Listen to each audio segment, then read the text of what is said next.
নমস্কার বন্ধুরা, আজ আপনাদের সামনে শেয়ার মার্কেট নিয়ে একটু অভিজ্ঞতা শেয়ার করব।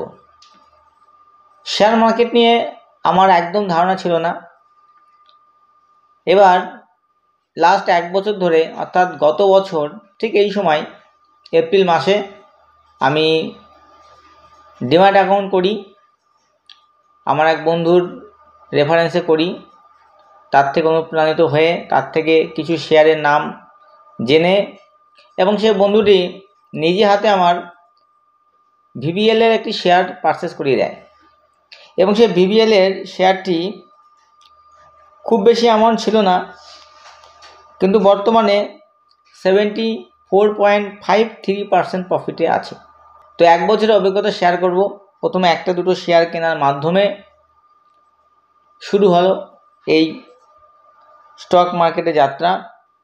ধীরে ধীরে আমি কিছু স্টক কিনতে থাকি এবং সেখান থেকে প্রফিট আমার আসে।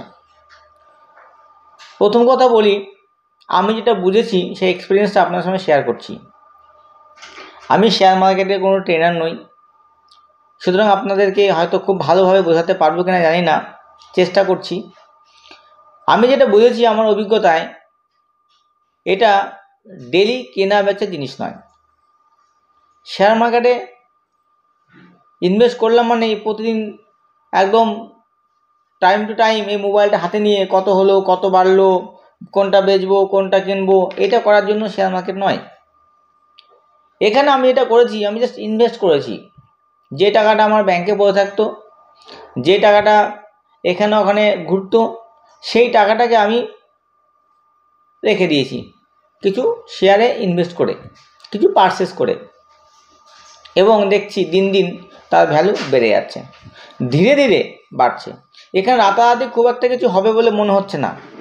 যাদের রাতারাতি হয় তাদের ব্যাপারটা আলাদা। তো যাই হোক, আমি সেই পার্টে আপনাদের সাজেশন করব না। আমি যেটা করেছি, আমি সামান্য টাকা নিয়ে মাসে 5-10 হাজার টাকা করে ইনভেস্ট এখানে করেছি। টুকটুক করে কিছু কিছু করে ইনভেস্টমেন্ট করে আমার পোর্টফোলিওটা আপনাদের অবশ্যই শেয়ার করব, দেখাবো। স্ক্রিনটা দেখবেন, আপনার দেখাবো। বন্ধন ব্যাংকের শেয়ার কিনেছিলাম, যদিও বন্ধন ব্যাংকের শেয়ার এই মুহূর্তে আমার লসে আছে। তারপরে কিছু শেয়ার কিনি IDFC first bank. IDFC first bank আমার এই মুহূর্তে 50% প্রফিটে আছে। আপনারা জানেন কিছুদিন আগে জিও ফাইন্যান্স লঞ্চ হয়েছে। আমি যখন কিনেছি তখন 226 টাকা 77 পয়সা করে কিনেছি। আপনার স্ক্রিনে দেখতে পাচ্ছেন। এই মুহূর্তে যেটি জিও ফাইন্যান্স 59.56% প্রফিট, মানে 60% প্রফিটে। কদিনের ব্যবধান। এছাড়া রয়েছে সেনকো গোল্ড। সেনকো গোল্ডে আমি 383 টাকা করে কিনেছিলাম, এখন যেটি 158% প্রফিটে আছে। সেনকো গোল্ড, হ্যাঁ, 158% প্রফিটে। তো সেনকো গোল্ডের শেয়ারে প্রফিট দিয়েছে।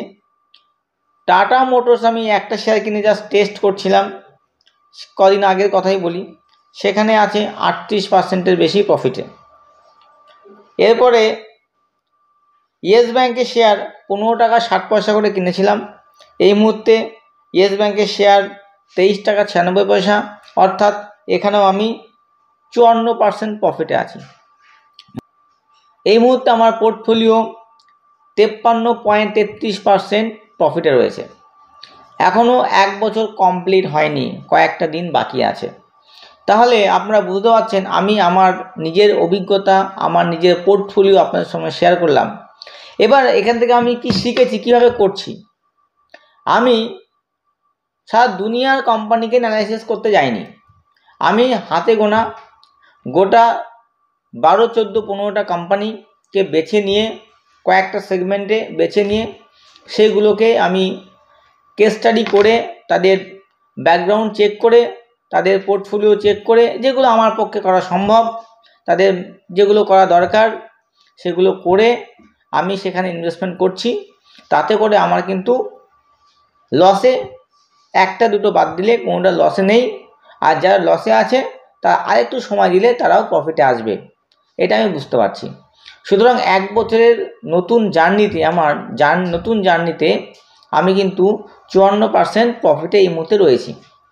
তাহলে আপনারা বুঝতে পারছেন শেয়ার মার্কেট থেকে প্রফিট কিন্তু করা যায়, রিস্ক অবশ্যই আছে। এবং আপনাদের এই জন্য সাজেস্ট করব যে ভালো পোর্টফোলিও কোম্পানির ইনভেস্টমেন্ট করবেন যখন আপনারা কম বোঝেন। যারা এক্সপার্ট তাদের ব্যাপারটা আলাদা, তারা ইন্টারডে করতে পারে, অপশন ট্রেডিং করতে পারে, অনেক অনেক ব্যাপার রয়েছে, আমি সেদিকে যাব না। আমি একটাই সাজেস্ট করবো, ইনভেস্টমেন্ট করুন। যে টাকাটা এদিক ওদিক ঘুরছে সেই টাকাটা এক জায়গায় রেখে দিন। কারণ আমি যখন চাইছি একদিন আগে আমি সেল করে দিতে পারি, সেল করে দিয়ে আমি টাকা ক্যাশ করে আমি কাজে লাগাতে পারি, সেটা আমার থাকলে ক্ষতি কী? যেটা আমি করি, আমি এখনও অবধি আপনাদের বলি এখনও অবধি কোনো শেয়ার বিক্রি করিনি। সুতরাং আমি যা টুকটুক ইনভেস্টমেন্ট করছি রয়ে গেছে, ঠিক আছে। তো এই হচ্ছে আমার পোর্টফোলিও। ভিডিওটা ভালো লাগলে লাইক কমেন্ট করবেন। আর আপনারা আমার কাছে যদি কোশ্চেন থাকে, কেউ জানতে চান, কমেন্টে অবশ্যই লিখবেন। চেষ্টা করব সেই টপিকে নতুন একটা ভিডিও বানানোর।